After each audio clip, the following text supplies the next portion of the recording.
আপনার গ্রোথ ধ্বংস করে দিচ্ছে এমন 3টি বিষয় আপনি বুঝতেই পারছেন না। কিন্তু মজার বিষয় হলো প্রতিদিনের কিছু চিন্তা আপনার সম্ভাবনা চুরি করে নিচ্ছে, কিন্তু তা আপনি ধরতেই পারছেন না। চলুন দেখি সেই 3টি অভ্যাস যেগুলো আপনার গ্রোথকে নিঃশব্দে ধ্বংস করে দিচ্ছে। Number 1, over thinking. আপনি প্রতিদিন প্ল্যান করেন, রিসার্চ করেন, কিন্তু তার চেয়ে বেশি চিন্তা করেন এটা ভেবে যে আমি কি পারবো। এখানেই গেম শেষ।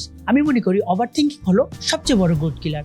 আপনি যতদিন না ওভার থিঙ্কিং এর চেয়ে অ্যাকশনকে বেশি প্রাধান্য দিবেন ততদিন এগিয়ে যেতে পারবেন না। Number 2, comparison. আপনি হয়তো ফেসবুকে বা ইউটিউবে অন্যদের দেখে ভাবেন ওরা কত এগিয়ে আছে, আমি তো ওদের কাছে কিছুই না। এভাবে প্রতিদিন নিজের কনফিডেন্স হারিয়ে ফেলছেন।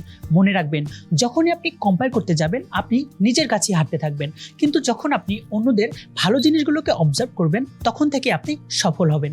তাই শেখার মানসিকতা রাখুন। Number 3, loyalty. আপনি হয়তো কোনো কিছু করার আগে ভাবেন সবাই যেন তা পছন্দ করে, কিন্তু সত্যি হলো আপনি যদি সবার মন ভারাতে চান তাহলে আপনার গ্রোথ কখনোই আসবে না। নিজের পরিবর্তন তখনই আসে যখন আপনি নো বলতে শেখেন। সবার চাহিদাকে নয়, বরং নিজের ভীষণকে প্রাধান্য দিন। So focus on process, not approval. তো এই 3টা ভুল যদি এখনই চেঞ্জ না করেন তাহলে আপনি নিজের গ্রোথ থামিয়ে দিচ্ছেন প্রতিদিন। তাই আজই নিজেকে পরিবর্তন করুন নতুন উদ্যমে, নতুন ভাবে। প্রতিদিন এমন মাইন্ডসেট এবং গ্রোথ রিমাইন্ডার পেতে ফলো করুন আমাকে, আর কমেন্টে জানিয়ে দিন আপনার opinion. Let's build something better for the next day.